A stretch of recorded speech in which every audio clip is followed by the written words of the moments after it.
সুপ্রভাত আমার স্নেহের প্রিয় ছাত্রছাত্রীরা। আজ আমি চতুর্থ শ্রেণীর ক্লাস নেব আমাদের পরিবেশ এই বিষয়ের উপরে। তাই চতুর্থ শ্রেণীতে যারা পড়ো তোমরা তোমাদের আমাদের পরিবেশ বইয়ের 72 পাতা খোলো। এর আগে আমরা আমাদের আকাশের দিন রাত্রি কিভাবে হয় সেই সম্পর্কে আমরা জেনেছি। আজকে আমরা চাঁদ, আমাদের আকাশ এই এককের উপরে চাঁদ উপ-একক এই বিষয়ে আজকে আমি আলোচনা করব। আমরা চাঁদ রাতের আকাশে দেখতে পাই। রাতের আকাশের দিকে তাকালে আমরা চাঁদ এবং অসংখ্য তারা মিটমিট করতে দেখি। তাই তোমাদেরকে বলবো তোমরা রাতের আকাশের দিকে তাকাবে আজকে আমার পড়ার আলোচনা হয়ে যাওয়ার পরে। আজকে চাঁদ, অমাবস্যা, পূর্ণিমা এবং সপ্তর্ষিমণ্ডল এই বিষয়ের উপরেই আজকে আলোচনা করা হবে। চাঁদ হচ্ছে পৃথিবীর একটি উপগ্রহ। চাঁদ পৃথিবীর চারপাশে ঘুরছে। আমরা এর আগে জেনেছি পৃথিবী হচ্ছে সূর্যের একটি গ্রহ। পৃথিবী সূর্যের চারপাশে ঘোরে। আর চাঁদ পৃথিবীর উপগ্রহ। চাঁদ পৃথিবীর চারপাশে ঘোরে। পৃথিবী সূর্যের চারপাশে ঘুরতে 365 দিন 6 ঘন্টার মতো সময় নেয়। আর চাঁদ পৃথিবীর চারপাশে ঘুরতে 27.3 দিন সময় লাগে। অর্থাৎ 27×1-3 দিন। এই দিনেতে প্রায় 27 দিনই ধরো পৃথিবীর চারপাশে ঘুরে আসে। এইবার চাঁদের দিকে যদি আমরা ভালো করে তাকাই দেখবে যে চাঁদের গায়ে যেন কালো কালো দাগ আছে। এটা সাধারণত চাঁদের কলঙ্ক বলে আমরা সবাই জানি। আসলে কি জানো তোমরা? জানবে যে চাঁদের আমাদের যেমন পৃথিবীতে অনেক পাহাড় পর্বত আছে, অনেক খাদ আছে, সেরকম চাঁদেতে অনেক পাহাড় পর্বত, অনেক গভীর গভীর খাদ আছে। এবার চাঁদের তো নিজের কোনো আলো নেই। সূর্যের আলো চাঁদের উপর পড়ে, সেই আলো আমাদের পৃথিবীতে আসে। তখনই আমরা চাঁদকে স্পষ্ট দেখতে পাই। তাহলে কি না, চাঁদের নিজস্ব আলো নেই, সূর্যের আলো চাঁদের উপরে পড়ে, তখনই আমরা চাঁদকে দেখতে পাই। আর এই চাঁদের আলোকে আমরা কি বলি? জ্যোৎস্না বলি। দেখবে পূর্ণিমার সময় আমরা চাঁদকে একটা গোল থালার মতো, রূপোলি থালার মতো, যেন রূপো দিয়ে তৈরি একটা থালা, এইরকম আমরা দেখি। তোমরাও দেখবে যখন পূর্ণিমা চাঁদ গোল থালার মতো হয় তখন যেন একটা রূপোর থালা। এবং সেই সময় পূর্ণিমার রাত্রে আমরা যদি দেখি যে আমাদের বাড়ির চারপাশ যেন রূপোলি আলোয় আলোকিত হয়ে আছে। তাহলে চাঁদের আলোকে কি বললাম? জ্যোৎস্না। আর চাঁদের গায়ে যে কালো কালো দাগ থাকে, ওই দাগগুলো হচ্ছে যে ওই যে পাহাড় পর্বত, গভীর গভীর খাদ আছে, সেই জন্য কি হচ্ছে, সূর্যের আলো ওই গভীর খাদে পৌঁছাতে পারে না। তোমরা জানো যে ঘুড়ি ওড়ানোর সময় তোমরা দেখেছো যে ঘুড়ি যখন আকাশে ওড়ে তখন কি হয়, যত উপরের দিকে চলে যায় তখন আমরা ঘুড়িটাকে ছোট্ট দেখি। তাই ওই যে সূর্যের আলো চাঁদের ওই সব জায়গায় বাধা পায়, পৌঁছাতে পারে না, সেই জন্যে কালো দেখায়। এবার বলবে তোমরা যে স্যার তাহলে আমরা ওইরকম ছোট্ট ছোট্ট কেন দেখি এবং একই জায়গাতে দেখি কেন? আসলে মনে রাখবে যে সূর্যের আলো চাঁদের ওই সব জায়গায় গভীর খাদ পাহাড়ে পৌঁছাতে না পারার জন্যে আমাদের পৃথিবী থেকে যখন চাঁদকে দেখি তখন ওই রকম কালো কালো দাগ দেখি। আর অনেক দূরে থাকার জন্য, চাঁদ পৃথিবী থেকে অনেক দূরে থাকার জন্য ওই দাগগুলো, ওই যে এমন ঘুড়ির কথা বললাম, দূরে থাকলে ঘুড়িকে যেমন ছোট্ট দেখি, ওই দাগগুলো আমরা ছোট ছোট দেখি। এবার তাহলে এইগুলোকেই বলা হচ্ছে চাঁদের কলঙ্ক। হ্যাঁ, এবার কেউ প্রশ্ন করতে পারো যে আমরা চাঁদকে যখন দেখি তখন ওই দাগগুলো, যে দাগগুলো দেখি সবসময় ওই দাগগুলোকেই আমরা দেখতে পাই। একদম তাই, তোমরা ঠিকই বলেছ যে আসলে চাঁদের আমরা একটা পিঠ খেয়ে দেখি, চাঁদের পুরো অংশটা আমরা পৃথিবী থেকে দেখতে পাই না। সূর্যের আলো যখন চাঁদের ওপরে পড়ে তখন একটা পিঠেই আমরা দেখতে পাই, কিন্তু চাঁদের সব পিঠে পড়লেও আমরা পৃথিবী এবং চাঁদের কৌণিক অবস্থান বিভিন্ন হওয়ার জন্য তখন আমরা চাঁদকে বিভিন্ন আকারে দেখি। তোমরা দেখবে যখন পূর্ণিমা তখন চাঁদটা গোল থালার মতো দেখি, আবার পূর্ণিমার পরে দেখবে চাঁদটা আস্তে আস্তে যেন ক্ষইছে। আসলে কি ক্ষইছে? না, আসলে চাঁদটা বিভিন্ন পৃথিবী থেকে কৌণিক অবস্থানে অবস্থান করার জন্য সূর্যের আলোটা চাঁদের যে অংশটাতে পড়ে আমরা পৃথিবী থেকে সেই অংশটাই দেখতে পাই। তাহলে তোমরা যত উঁচু ক্লাসে উঠবে তখন তোমরা আরো বেশি বেশি করে জানবে যে শুধু একটা কথা মনে রাখো যে চাঁদ পৃথিবীকে কেন্দ্র করে ঘুরছে, আবর্তন করছে, আর পৃথিবী সূর্যকে কেন্দ্র করে আবর্তন করে। এবার চাঁদের পৃথিবীকে ঘোরার সময় বিভিন্ন কৌণিক অবস্থানে অবস্থান করার জন্য চাঁদের আমরা বিভিন্ন আলোকিত অংশগুলো বিভিন্ন আকারে দেখি। কখনো গোল থালার মতো, কখনো দেখবে যেন মনে হয় এইরকম একটা কাস্তের মতো, কখনো দেখবে আবার একটু বাড়া দেখো, আবার কখনো দেখবে এইরকম অর্ধেকটা গোল দেখো, আবার দেখবে কখনো আরো একটু বড় দেখো, আর একটা সময় দেখবে এরকম গোল দেখো।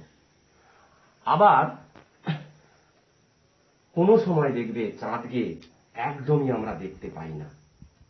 একদম চাঁদকে যখন আমরা একদম রাতের আকাশে দেখতে পাই না, অর্থাৎ যখন চাঁদ সূর্য এবং পৃথিবীর মাঝে অবস্থান করে, ওই কৌণিক অবস্থানে অবস্থান করার জন্য সূর্যের আলো চাঁদের একটা পিঠে পড়ে, সেই পিঠটা আলোকিত হয়, কিন্তু উল্টো পিঠটা আমরা পৃথিবী থেকে দেখতে পাই না।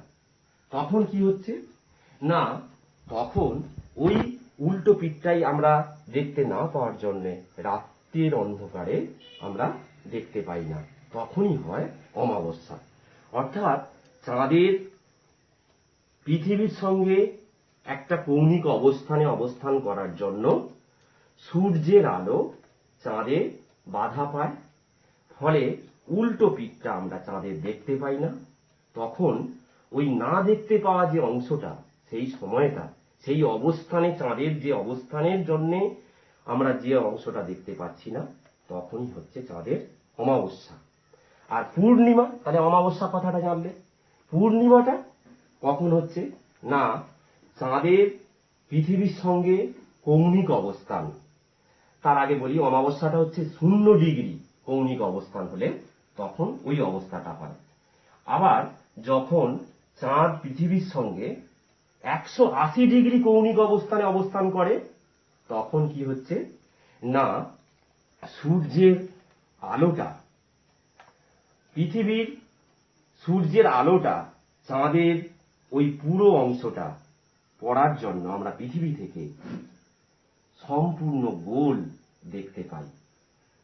এবার তোমরা বলবে, চাঁদকে আমরা এক জায়গায় দেখি, আবার সরে সরে সরে সরে ভোরের দিকে বা রাত্রের দিকে আমরা আবার আকাশের অন্য জায়গায় দেখি। একদম তাই। একটু আগেই আমি বলেছি, চাঁদ পৃথিবীর চারিদিকে ঘোরে এবং 29.5 দিন সময় নেয়। এবং আরেকটা কথা মনে রাখবে যে চাঁদ পশ্চিম থেকে পূর্ব দিকে ঘোরে। এই পশ্চিম থেকে পূর্ব দিকে ঘোরার জন্যেই চাঁদের আমরা ওই রকম ভাবে দেখি যে চাঁদ যখন সন্ধ্যাবেলায় দেখলাম, আবার রাত্রিতে আর এক অবস্থানে দেখলাম, আবার ভোরের দিকে আর এক অবস্থানে দেখি। এটা তোমরা পড়লেই, আমি যে কথাগুলো বলছি সেগুলো তোমরা পড়লেই বুঝতে পারবে। তাহলে এই রকম যে চাঁদের যে বিভিন্ন অবস্থানগুলো বললাম, সেগুলো যদি আমরা একটু দেখি তাহলে লক্ষ্য করো। কি দেখছি? আমি একটা বল নিয়েছি আর এই বলটাতে আলো ফেলছি। তাহলে দেখো, আমি যদি এই টর্চটাকে যদি সূর্যের মতো ভাবি আর এই বলটাকে যদি চাঁদ ভাবি, তাহলে আমরা যদি এর চারপাশ থেকে দেখি, দূর থেকে যদি চারপাশ থেকে দেখি, তাহলে দেখব যে বিভিন্ন আকারে চাঁদের আমরা ছবি দেখতে পাবো। কখনো কাস্তের মতো, কখনো কমলা লেবুর কোয়ার মতো, কখনো রূপালী একটা থালার মতো। এই রকম বিভিন্ন আকার তোমরা দেখবে। এই রকম ভাবে যদি আমরা দূর থেকে আমরা বিভিন্ন চারপাশ ঘুরে ঘুরে যদি দেখি, যে আকারগুলো আমরা পাবো, সেই আকারগুলো তোমরা যদি খাতায় লিপিবদ্ধ করো, দেখবে ঠিক এই রকম আকারগুলো পাবো। কাস্তের মতো এইরকম ভাবে আকারগুলো চাঁদের পাবো। তাহলে এটা এই ছবির দ্বারা আমি বোঝাতে চাইছি যে চাঁদের যে বিভিন্ন আকারগুলো আমি যে বল এবং টর্চের দ্বারা বোঝালাম, সেটা তোমাদের এই পরীক্ষাতে দেখিয়েছে, আমিও সেটা দেখানোর চেষ্টা করলাম। তাহলে পূর্ণিমাতে আমরা কি হচ্ছে, সম্পূর্ণ রূপলি একটা থালার মতো দেখতে পাই। সেই সময় সূর্যের আলোটা চাঁদের ওই পিঠটাতে পড়ার জন্য পৃথিবী থেকে আমরা গোল দেখি, তখনই হয় পূর্ণিমা। একটা কৌণিক অবস্থানের জন্য, 180 ডিগ্রি কৌণিক অবস্থানের জন্য। আর 0 ডিগ্রি কৌণিক অবস্থানে চাঁদ যখন পৃথিবীর সঙ্গে অবস্থান করে, তখন কি না আমরা চাঁদকে আর দেখতে পাই না, তখন হচ্ছে চাঁদের ওঠা অমাবস্যা। তাহলে চাঁদ, অমাবস্যা এবং পূর্ণিমা, এটা সম্পর্কে তোমরা ধারণা পেলে। এখানে দেখো, এই যে দেখতে পাচ্ছ, ভালো করে দেখো, তোমাদের বইয়েতে যে ছবিটা দিয়েছে, অমাবস্যাতে দেখো সূর্যের আলোটা উল্টো পিঠে চাঁদের পড়েছে, কিন্তু দেখো তার উল্টো পিঠে আমরা পৃথিবী থেকে দেখছি। এটা পৃথিবী, দেখো, দেখতে পাচ্ছ কি পাচ্ছ না? তাহলে এটা হচ্ছে অমাবস্যা। এবার দেখো পৃথিবীর বিভিন্ন কৌণিক, সূর্যের চাঁদের বিভিন্ন কৌণিক অবস্থানের জন্য পৃথিবীর সঙ্গে, তখন দেখো ওই যে আলোকিত অংশগুলোর দেখো আকার পরিবর্তন হচ্ছে, হতে হতে দেখো পূর্ণিমাতে গিয়ে গোল একটা থালার মতো হচ্ছে। আবার দেখো কৌণিক অবস্থান পরিবর্তন হওয়ার সঙ্গে সঙ্গে চাঁদের, তখন দেখো আবার ওই আকারগুলোর পরিবর্তন হচ্ছে, হতে হতে আবার অমাবস্যা হচ্ছে। তাহলে একটা অমাবস্যা থেকে আর একটা অমাবস্যাতে পৌঁছাতে গেলে 29.5 দিন সময় লাগে। আবার উল্টোভাবে বলতে পারো, একটা পূর্ণিমা থেকে আর একটা পূর্ণিমা আসতে 29.5 দিন সময় নেয় চাঁদের। এই প্রসঙ্গে আরো দুটো কথা বলে নিই। দুটো পক্ষ হয় মাঝে, আমরা জানি, কৃষ্ণপক্ষ এবং শুক্লপক্ষ। এটা তোমাদের বইতে নেই, তবু তোমরা এটা জেনে রাখো যে কৃষ্ণপক্ষ এবং শুক্লপক্ষ। শুধু মনে রাখবে যে অমাবস্যার পর থেকে চাঁদ দেখবে আকারটা বাড়তে থাকে এবং পূর্ণিমাতে গিয়ে সম্পূর্ণ রূপ পায়। এই যে 15 দিন, তোমরা জানো 15 দিনে হয় একটা পক্ষ। অমাবস্যার পর থেকে পূর্ণিমা, এই যেতে যে 15 দিন প্রায় সময় লাগে, অমাবস্যার পরের দিনকে বলা হয় প্রতিপদ, তারপর থেকে প্রথমা দ্বিতীয়া, এরকম হতে হতে পূর্ণিমাতে, এই যে অমাবস্যা থেকে পূর্ণিমাতে এই যে পক্ষটা, এটাকে বলা হয় শুক্লপক্ষ। আর পূর্ণিমা থেকে যখন অমাবস্যাতে আসে তখন দেখবে চাঁদ হইতে থাকে, যেন মনে হয় যে হয়ে যাচ্ছে, আসলে তা নয়। কৌণিক অবস্থান পরিবর্তনের জন্য চাঁদকে আমরা আকারগুলো ছোট হতে দেখি, ছোট হতে হতে হতে দেখা যায় অমাবস্যাতে গিয়ে একবারে আর দেখতে পাই না, তখন হয় কৃষ্ণ, মানে কালোর দিকে যাচ্ছে, তখন হচ্ছে কৃষ্ণ পক্ষ। তাহলে ওটাও 15 দিন। তাহলে দুটো পক্ষ, শুক্লপক্ষ হচ্ছে অমাবস্যার পর থেকে চাঁদের আকারের বিভিন্ন আমরা দেখি যে আলোগুলো বিভিন্ন আকার পরিবর্তন হচ্ছে, সেই যে পূর্ণিমা পর্যন্ত এটা হচ্ছে শুক্লপক্ষ। আর পূর্ণিমা থেকে অমাবস্যাতে দেখব চাঁদের আলো আকারগুলো ছোট হচ্ছে, হতে হতে অমাবস্যাতে গিয়ে একবারে আর দেখতে পাই না, তখন হচ্ছে কৃষ্ণপক্ষ। এরপরে চলে আসছি পরের পাতাটা, দেখো ধ্রুব তারা ও সপ্তর্ষি মণ্ডল আমি লিখেছি। এইবার তোমরা দেখো যে রাত্রিবেলা, ভালো করে দিকটার কথা বলছি, উত্তর পূর্ব আকাশে দিকে যদি আমরা তাকাই, তখন আমরা দেখতে পাবো যে 7টা তারা, আমি তারাগুলো আঁকছি, দেখো 7টা তারা আমরা, তোমরা লক্ষ্য করো, তোমাদের বইয়েতেও দেয়া আছে।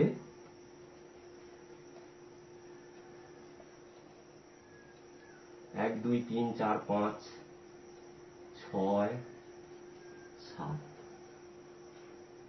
এইরকম 7টা তারা কে যদি আমরা কাল্পনিক রেখা দিয়ে যুক্ত করি, এই 7টা তারাকে যদি এখান থেকে কাল্পনিক রেখা দিয়ে যুক্ত করি, দেখো তো একটা কিসের আকার পাচ্ছ তোমরা, ভালো করে লক্ষ্য করো। দেখো একটা জিজ্ঞাসা চিহ্নের মতো পাচ্ছ না, যেন মনে হচ্ছে এইরকম একটা চিহ্ন পাচ্ছ না? তোমরা তো জিজ্ঞাসা চিহ্ন এরকম ভাবে লেখো, এইরকম পাচ্ছ তো? এই 7টা ঋষি নাম অনুসারে, ভারতীয় 7টা ঋষির নাম অনুসারে এর নাম দেয়া হয়েছে। এই যে নক্ষত্র মণ্ডলটা, এতে 7টা নক্ষত্র আছে, এক একটা নক্ষত্রের আলাদা আলাদা নাম আমি বলছি, তোমাদের বইয়েতেও আছে, দেখো ক্রতু, পুলহ, পুলস্থ, অত্রি, অঙ্গিরা, বশিষ্ঠ, মরীচি। তাহলে 7টা যে নক্ষত্রের নাম বললাম এই নক্ষত্র মণ্ডলে, এই 7টা ঋষির, আমাদের ভারতীয় 7টা ঋষির নামানুসারে এর নাম দেওয়া হয়েছে কি সপ্তর্ষি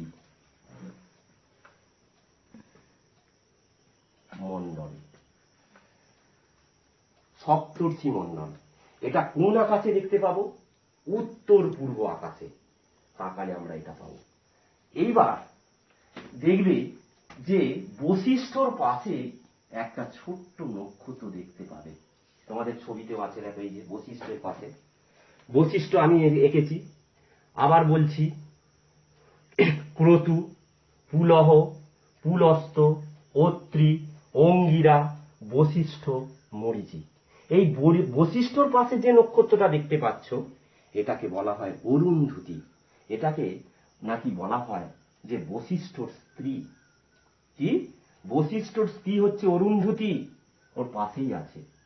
এইবার চলে এসো, যদি আমরা ক্রতু এবং পুলহ এই নক্ষত্রটাকে যদি আমরা কাল্পনিক ভাবে ভেবে নিই, যদি যুক্ত করে উত্তর দিকে যাব, ওখানে একটা উজ্জ্বল নক্ষত্রকে দেখতে পাবো। কি নক্ষত্র? একটা উজ্জ্বল নক্ষত্র দেখতে পাবো, এগুলোর থেকে আরো উজ্জ্বল, এবং আকাশে একটা জায়গাতেই স্থির থাকে। এগুলোর আমরা দেখি হয়তো স্থান পরিবর্তন, কিন্তু এই যে বললাম ক্রতু এবং পুলহ, এই নক্ষত্র দুটোকে যুক্ত করে উত্তরের আকাশে যে নক্ষত্রটা দেখতে পাবো, সেটাকে বলা হয় ধ্রুব তারা। এটার নাম কি তাহলে? বললাম ধ্রুব, ধ্রুব তারা। ধ্রুব মানে স্থির এক জায়গাতে দেখতে পাই। এই জন্য আগেকার দিনে নাবিকরা এই ধ্রুব তারাকে নির্দেশ করেই তারা দিক নির্ণয় করত জাহাজে করে যখন সমুদ্র পাড়ি। এটা মনে রেখো, তোমাদের বইতে এটা আছে, তোমরা তাহলে এইগুলো ভালো করে পড়ে নেবে। আমি কিভাবে বললাম, চাঁদের আলোকে কি বলে, প্রশ্নগুলো যদি এইরকম হয়, চাঁদের আলোকে কি বলে, চাঁদ কার উপগ্রহ, এরকম প্রশ্ন আসতেই পারে। চাঁদ কার উপগ্রহ, চাঁদের আলোকে কি বলে, চাঁদের গায়ে যে আমরা কালো কালো দাগ দেখি আসলে ওগুলো কি, কেন ওগুলো হয়, অমাবস্যা কি, পূর্ণিমা কি, এগুলো তোমরা, এবং সপ্তর্ষি মণ্ডলের ছবিটা তোমরা আঁকবে। এই সপ্তর্ষি মণ্ডলে কটা নক্ষত্র আছে এবং সেই নক্ষত্রগুলোর নাম কি সেটাও বললাম, বৈশিষ্ট্যর তিন নাম কি এবং ধ্রুব তারা কি, এবং এই যে সপ্তর্ষি মণ্ডলকে আমরা আকাশে কোন আকাশে দেখতে পাই এটাও আমরা বললাম। তাহলে সুন্দর করে তোমরা এটা পড়ে নেবে। আমি যেটা বললাম বললে তোমরা তোমাদের আরো পরিষ্কার হয়ে যাবে যে আমাদের আকাশ, তাতে চাঁদ, অমাবস্যা, পূর্ণিমা, সপ্তর্ষি মণ্ডল, ধ্রুব তারা, এই যে আজকে আলোচনা করলাম সেটা তোমাদের পরিষ্কার হয়ে যাবে।